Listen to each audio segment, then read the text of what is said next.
ইকবাল এবং সাকিব আল হাসান দেশের ক্রিকেটের বড় দুই নাম। একসময় তাদের বন্ধুত্বের কথা শোনা গেলেও এখন দুজন দুই মেরুতে।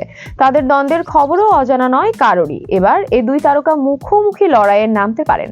সম্প্রতি আন্তর্জাতিক ক্রিকেটকে বিদায় জানিয়েছেন তামিম ইকবাল। যদিও ঘরোয়া ক্রিকেটে এখনো খেলছেন, চলমান বিপিএলেও ফরচুন বরিশালের নেতৃত্বে আছেন। অন্যদিকে ভয়ঙ্কর খারাপ সময় পার করছেন সাকিব।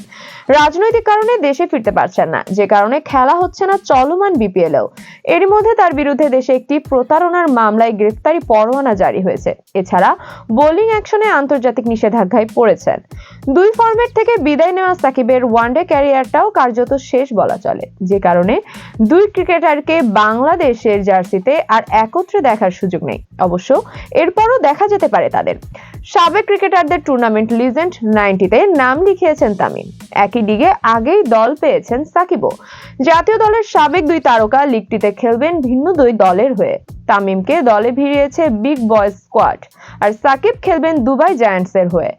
তামিম নিজেই এই লিগে খেলার বিষয়টি নিশ্চিত করেছেন। লিজেন্ড 90-র ফেসবুক পেজ থেকে তামিম রোমাঞ্চের সঙ্গে জানান, লিজেন্ড 90-তে আমি বিগ বয়সদের হয়ে খেলতে যাচ্ছেন।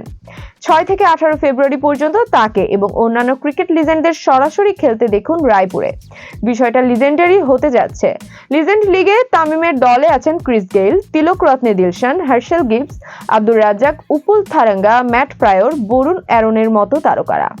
এর আগে এক সংবাদ সম্মেলনে লিজেন্ড লিগে খেলার বিষয়টি জানিয়েছিলেন তামিম ইকবাল।